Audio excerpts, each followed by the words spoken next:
sore Mbak. Senang banget aku akhirnya bisa ketemu sama Mbak Fitri.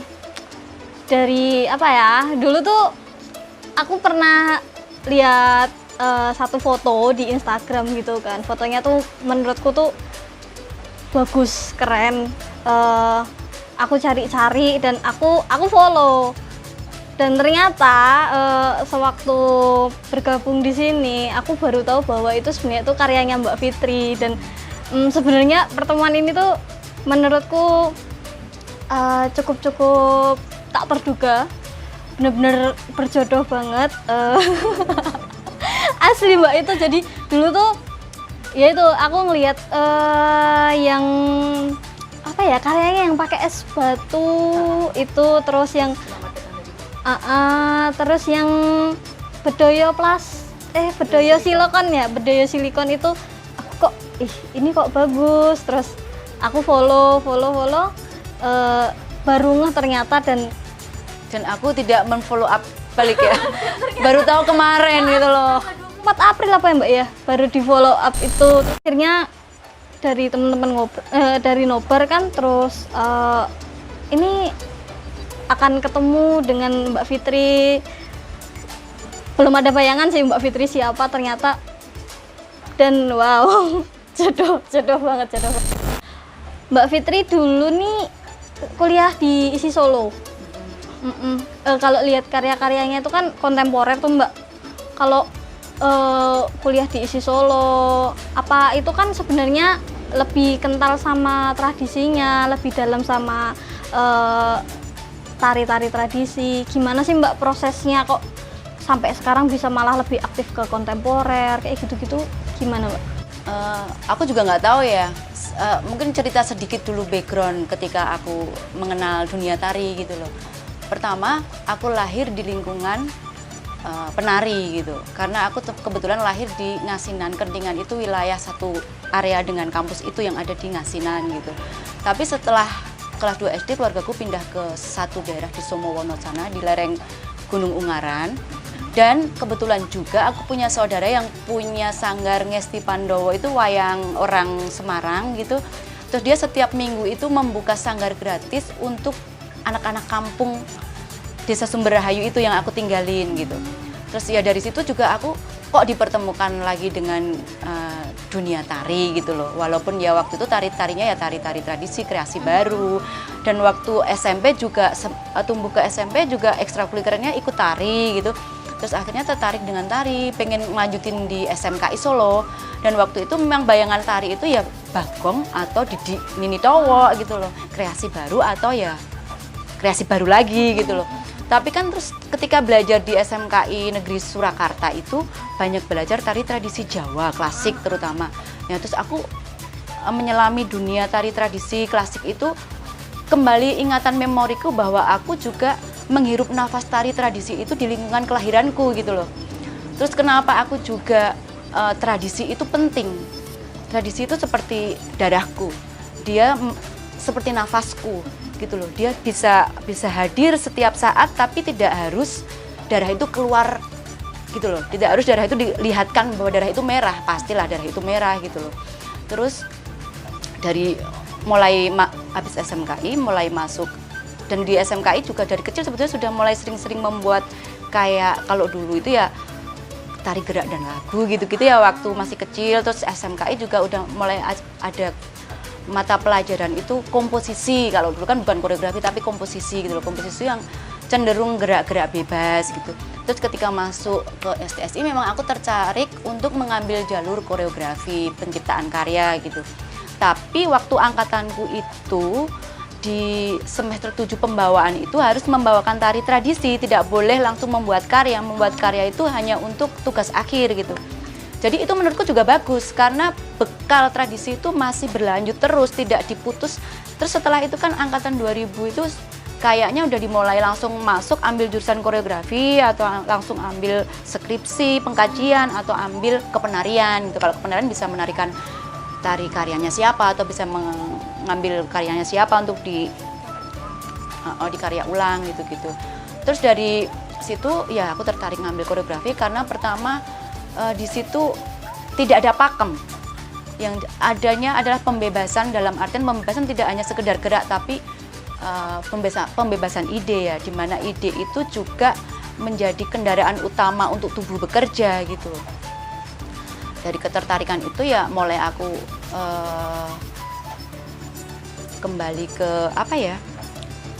ke bentuk-bentuk yang biasa lagi, yang awalnya kalau masuk dunia kampus atau dunia tari itu pertama teknik itu harus bagus. Ya namanya juga pertama wiromo, wiroso, wirogo gitu-gitu ya, soal wilet gitu-gitu.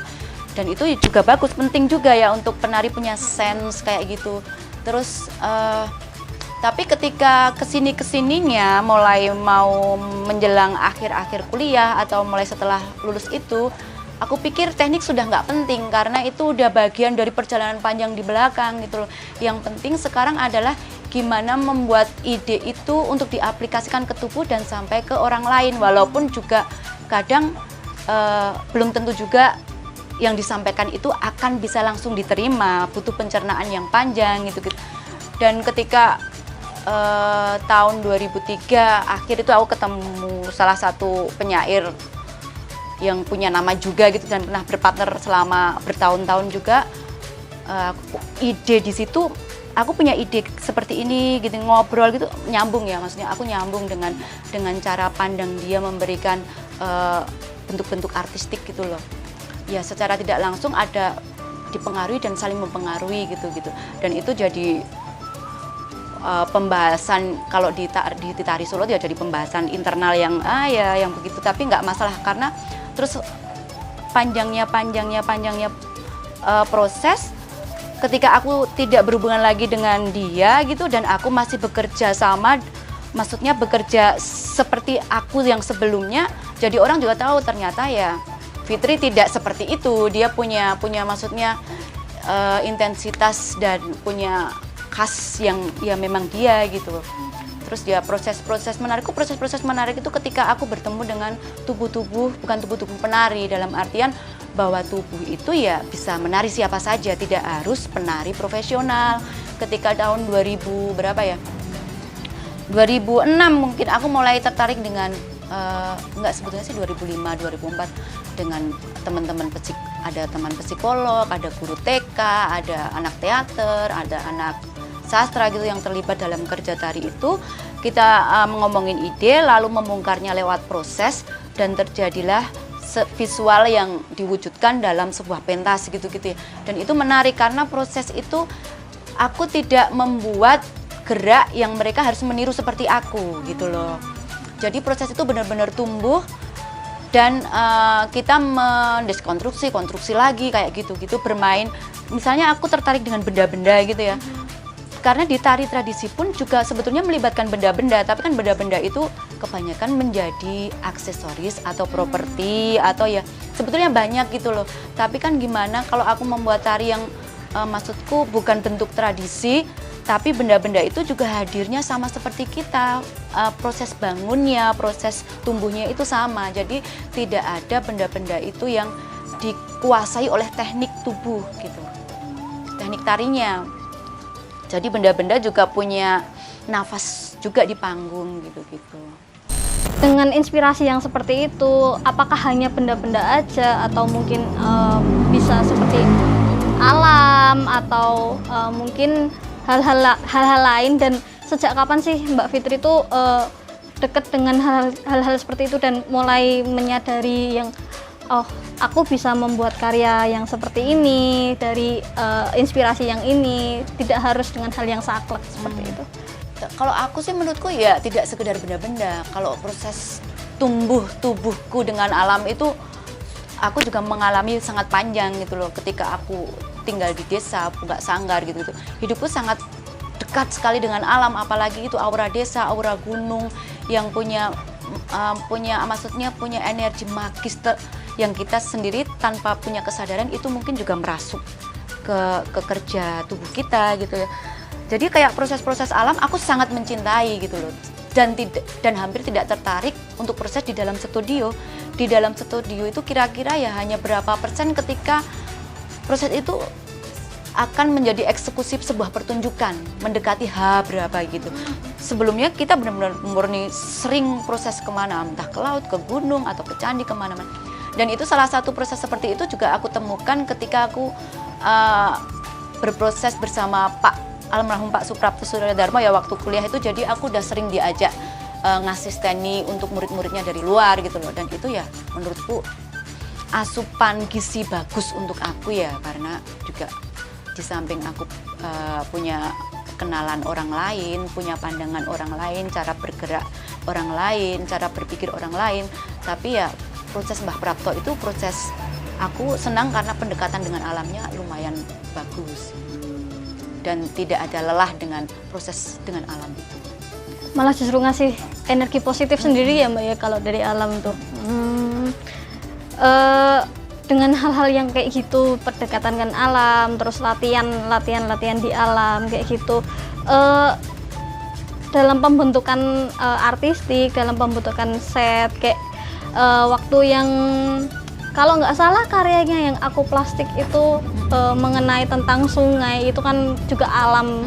Itu gimana sih Mbak menurut? Oh, kalau karya aku hampir plastik itu kan sebetulnya itu diundang oleh Urban Festival di Jakarta. Jakarta itu kan sebetulnya jantung kotanya adalah sungai gitu loh. Yang dulu itu sungai sebagai alat transportasi perdagangan, alat transportasi bertemu orang, jual beli atau apa aja. Tapi kan ternyata sungai-sungai di Jakarta itu mati dan mampet oleh sampah gitu loh. Dan itu sudah hampir sungai itu tidak dipedulikan sama sekali. Makanya aku tertarik dengan properti atau aksesoris atau yang kemudian menjadi kostum itu dengan botol plastik adalah ketika aku latihan selalu memakai botol plastik itu untuk tempat minum. Terus botol plastik itu bisa difungsikan sebagai pelampung ketika kita berada di sungai karena kebetulan banyak penari yang tidak bisa berenang gitu. Dan kita juga tidak tahu ternyata sungai Pasar Baru waktu itu kan benar-benar sungai kotor dan bau dan banyak sampah dan banyak sekali pecahan-pecahan botol kaca gitu loh. Kita nggak ngerti itu dan kita memang totali gitu loh langsung terjun dan jatuhnya ya nggak tahu, terserah orang mau lihat itu happening art atau apa, tapi kita mengalami proses yang panjang karena kita di Jogja juga prosesnya dengan berbagai macam karakter sungai, dari yang arusnya deras seperti Eloprogo atau ombak laut selatan, atau kita sungai-sungai kecil atau sungai-sungai yang agak bau misalnya di sungai apa ya belakangnya Pak Peke itu kayak gitu-gitu. Kita pokoknya belajar dari beberapa karakter sungai gitu yang juga membentuk karakter di gerak tubuh kita juga gitu loh. Jadi tidak semata-mata menata bentuk, tapi bentuk itu lahir dari proses dengan misalnya kita membawa plastik itu ya plastik itu harus ada di dalam proses terus, tidak boleh hanya tubuh aja ketika masuk sungai hanya tubuh aja yang merasakan, tapi itu juga harus ada gitu. Kalau untuk mengenai karya yang dengan set es batu itu menarik banget Mbak. Kalau es batu itu juga itu sebetulnya karya yang lahir dari aku sempat gini. Itu kan judulnya Selamat Datang Dari Bawah. Aku bikin 3 repertoar tari. Yang satu judulnya Lubang Cahaya Bernafas. Lubang Cahaya Bernafas itu yang jari-jari pakai batu. Terus itu tentang kisah Franz Schubert yang dia sebetulnya juga usia 31 tahun mati gitu-gitu ya. Dan itu juga pas digodak-gadoknya lagi 31 tahun aku mengalami sempat kayak mati suri gitu pada jam 4 sore gitu. Aku pas kondisi sendiri lagi memang lagi sedang rusak hatiku gitu loh. Di rumah ini juga gitu. Terus aku kayak jam 4 sore itu tiba-tiba kayak ada bersih-bersih gitu, aku habis merokok gitu. Terus menelentangin badan tiba-tiba kok di ubun-ubunku kayak ada gitiran semakin kencang gitu loh. Aku mati nih. Gitu. Terus tiba-tiba kayak aku ada yang meluk dari belakang masuk ke lorong bawah gitu. Cuman lihat cahaya putih dari bawah, kayak ada banyak anak kecil pakai baju putih di atas meja gitu, kayak menyanyikan lagu pedalaman mana yang aku nggak ngerti. Tiba-tiba aku dibawa lagi terbang ke tengah gitu, kayak masuk sumur gitu ya misalnya. Terbang ke tengah, ketemu sosok pakai pakaian jas semua, tapi badannya itu kayu. Terus dibawa lagi terbang, aku melek. Makanya aku memberi judul Lubang Cahaya Bernafas karena itu ada lubang, ada cahaya. Aku masih bisa bernafas dan ternyata aku masih hidup gitu loh. Terus satu lagi itu karyanya Penyusup Dalam Tubuh. Aku mengambil judul itu karena memang ada yang menyusupi aku membawa gitu loh. Penyusup Dalam Tubuh itu aku memakai kostum mantol itu dan ada kentang-kentang yang keluar sama pakai instalasinya Tita Ruby bodyscape-nya yang naik turun itu kan kayak agresi tubuh kita yang ya itu agresi yang mungkin bisa membuat tubuh menjadi seperti apa, itu ya pengolahannya lewat proses itu ya. Terus kenapa aku juga memakai kentang, karena aku proses waktu itu di lereng gunung daerah Temanggung sana, Sindoro Sumbing gitu, yang kebetulan petaninya menanam kentang dan aku melibatkan itu, hadir di situ karena kita makan di sana makan kentang, apa karena tidur di sana juga dingin. Terus prosesnya kita yang satunya adalah dataran yang terus ke bawah itu tentang balok es itu, gimana tetesan itu memang intens turun ke bawah dan entah di bawah itu kan juga masih ada dataran yang kita nggak tahu gitu, dan dataran itu kan juga berbentuk cairan akhirnya. Itu kita latihannya justru melawan gravitasi bumi karena kita latihannya di lereng-lereng gunung gitu, yang latihannya itu pagi yang dingin sekali. Nah, gimana cara membawa energi dingin ini masuk ke dalam panggung, sedangkan panggung itu penuh cahaya dan panas gitu. Gimana tubuh ini mentransfer energi dingin ini ke panggung untuk sampai ke orang lain, paling tidak energinya gitu ya. Dari sekian banyak karya yang menurutku sangat menakjubkan banget, sangat keren banget dari Mbak Fitri, untuk Mbak Fitri sendiri tuh karya mana sih yang memberi kesan tersendiri, yang sangat berkesan mungkin Mbak? Aku sih sebetulnya setiap membuat karya pasti kesannya dalam ya, karena semua prosesnya tidak ada yang nanggung gitu loh. Kalau proses ya masuk gitu. Misalnya kayak itu aja, aku nggak bisa renang tapi bisa masuk ke sungai Pasar Baru yang kayak gitu, bisa aja toh aku kena tusukan apa dari dalam dan aku jadi sakit terus mati gitu kan, bisa aja. Jadi nggak berpikir nyawa setelah itu gitu loh, pikiranku ya saat itu gitu. Terus kalau dibilang karya yang mana, nggak bisa ngomongin itu karena semua karya itu energinya juga besar tercurah di situ, dari pengalaman misalnya entah dari menulis atau pengalaman dari melihat atau pengalaman dari apapun, semua entah dari mimpi seperti itu kan, semua pengalaman itu dialami gitu loh, dialami dan dicerna, terus diproses, dibagi, terus menjadi proses pembagian bersama untuk dibicarakan bersama, untuk dilenturkan lagi, untuk dihancurkan lagi, untuk dikonstruksi lagi, seperti itu kan. Negosiasinya panjang karena tidak melibatkan satu tubuh saya aja, tapi gimana saya membagi cerita ke tubuh-tubuh yang lain, dan tubuh-tubuh itu bisa memasuki cerita itu dengan cara tubuhnya sendiri, cara bekerjanya sendiri. Mbak Fitri kan nih sebagai koreografer juga, penari, terus sekarang justru sebagai istri dan seorang ibu. Nah, sekarang Mbak Fitri itu gimana sih untuk memposisikan posisi-posisi itu, itu? Kalau aku sih sebetulnya